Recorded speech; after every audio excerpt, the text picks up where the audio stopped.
Et bonjour à tous, nous allons attaquer une série de tutoriels suivis sur Godot Engine, qui est un logiciel moteur, enfin qui est un logiciel et un moteur de jeu 2D et 3D, assez impressionnant malgré sa légèreté. Quand on voit des concurrents comme Game Maker Studio ou Unity, ce petit logiciel se télécharge pour 18 mégas, il me semble. Je l'ai téléchargé il n'y a pas longtemps. Donc pour le télécharger, hop, on va sur godotengine.org et on va tout simplement dans la section Download et on choisit la version que l'on désire. Alors personnellement, moi je travaille plutôt en GDScript, donc pas sur la version, pas celle-ci, hein. C'est la version classique, download, donc après suivant votre architecture système, choisissez 64 bits ou 32 bits.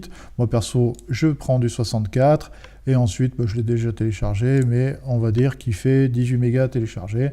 Vous le dézippez avec votre dézipper préféré et ensuite il n'y a plus qu'à lancer l'exécutable puisqu'il n'est même pas installé. Il est disponible sur toutes les plateformes, Linux, Mac et Windows. Et en plus, il vous permet de fabriquer des jeux pour un petit peu tout. Pour Android, Windows, un petit peu toutes les plateformes de sortie de jeux. Donc c'est assez intéressant. Nous, on va se concentrer surtout sur la 2D, parce que c'est plus simple pour comprendre les mécanismes, et puis en plus c'est beaucoup plus simple aussi de pouvoir commencer à créer quelque chose de visuel avec du sprite, donc avec des dessins, on va dire, qu'avec des modèles 3D qui sont quand même beaucoup plus complexes à gérer. Donc une fois que vous avez lancé votre exécutable, vous allez vous retrouver avec une interface peut-être standard. Oui, tiens, vous pouvez aussi le télécharger par Steam. Si vous avez Steam installé, vous pouvez l'installer gratuitement aussi par Steam, bien sûr. Et, pardon. Et en plus, il va s'installer avec plein de petits exemples comme ça qui vous permettront, pourront vous servir de tutoriel. Assez intéressant d'ailleurs à suivre. Des fois, vous n'avez plus qu'à prendre le fichier et puis vous éditez et ça vous permet de voir directement le code. C'est tous des petits projets qui sont préinstallés. Donc là, il est beaucoup plus lourd. Il fait dans les 650 mégas à télécharger par Steam. Le logiciel reste le même, c'est juste qu'il est fourni avec des exemples. Moi, par défaut, je suis resté sur l'environnement anglais. Je suis sur la version 3.6 stable, 3.06 stable. J'ai vu que l'alpha 3.10 était sorti. J'ai commencé à avoir quelques démos au niveau des tilemaps, c'est assez impressionnant. Mais bon, on va rester sur la 3.6. S'il y avait vraiment un changement de version majeur, je vous le dirai au fur et à mesure de l'avancée des tutos. Bon, on va commencer un projet pour rentrer directement dans le vif du sujet. Enfin, on va commencer à voir l'interface graphique de notre logiciel. Donc, je vais commencer par un nouveau projet, New Project. Donc là, moi, par défaut, j'ai déjà sélectionné dans les paramètres un peu plus loin, j'ai sélectionné le dossier par défaut. Donc moi, ça s'installe sur un deuxième disque dur dans un dossier que j'ai appelé Projet Godot. Donc là, je vais juste lancer donner un nom, donc tuto platformer,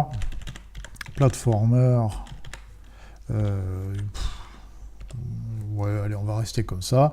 Je crée d'abord le dossier, donc là il est en rouge parce qu'en fait il faut d'abord créer le dossier, et ensuite créer et éditer.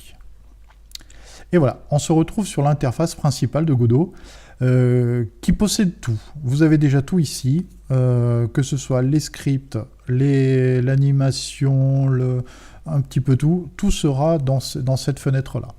Donc c'est assez pratique. Moi j'aime vraiment cette interface très simplifiée par rapport à d'autres usines à gaz comme Game Maker. Enfin, on ne peut pas dire que ce soit des usines à gaz, hein, ils sont très intéressants aussi, ils ont une autre façon de travailler, mais moi j'aime bien la simplicité de Godot par rapport à ça, c'est qu'on a tout sur le même truc. Unity par exemple qui utilise un éditeur de script externe, c'est pas toujours pratique, tandis que là on a vraiment tout. Donc la vue 3D, enfin tout ça, on s'en intéresse pas.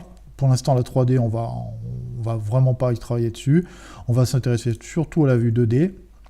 Vue 2D et au script, ce sera des choses sur lesquelles on travaillera beaucoup. Donc cette partie-là centrale va vous permettre de switcher. On peut faire aussi, je crois, F1, F2, F3, F4, je sais pas. Non, F4 c'est la recherche. Je sais pas combien c'est F5 là. Non, je sais pas comment on rentre dans ce type. Mais bon, F1 vous permet de switcher sur le 2D, F3 sur le script. Donc si on imagine notre scène, notre première scène en 2D, donc elle est à plat, en vue isométrique classique, on a toujours un point d'origine de notre scène, parce qu'il faut bien se relier à quelque chose, hein, donc si je place quelque chose ici, la coordonnée sera de 480 à 240, etc., etc. Il faut toujours un point d'origine, c'est normal pour tout. Au même titre que sur une page en papier, vous avez un coin et qui peut servir de référent. Dès qu'on monte au-dessus du 0, on est en négatif, et idem dans les X. Ça serait très important pour la suite, vous comprendrez mieux de quoi je vous parle un peu plus tard.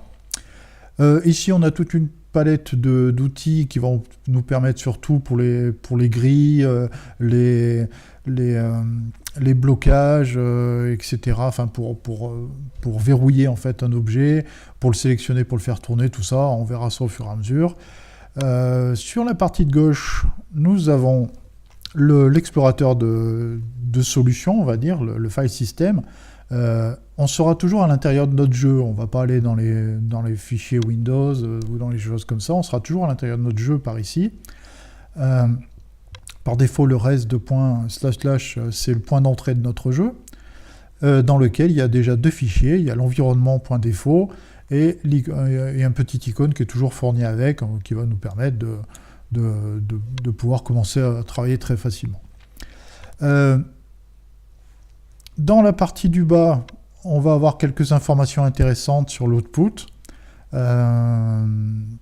qui va nous permettre de voir certaines choses au niveau du debug, au niveau de quand on passe des variables et qu'on veut voir la valeur, on peut lui faire un print de la console, en fait, c'est la console. On a accès aussi à un debugger quand il y a des erreurs, il va nous dire un petit peu où se trouvent les erreurs. L'audio, je vous en parlerai peut-être pas trop, on verra. Et l'animation va nous servir un petit peu plus tard aussi, vous verrez que c'est très intéressant. Mais voilà, et pour refermer, une fois que c'est cliqué, vous rappuyez une fois et ça le referme. Idem pour la partie centrale, on peut très bien la mettre en plein écran avec les petites flèches, là, les 4 petites flèches qui vous permettent d'être en plein écran pour une meilleure visibilité. Et une des parties les plus importantes de Godot, c'est la partie de droite ici, avec l'explorateur de scène, ce coup-ci. Là, on avait l'explorateur de solution, là, c'est l'explorateur de scène. Chaque objet que je mets dans la scène, en fait, vous voyez, maintenant, il s'intègre ici.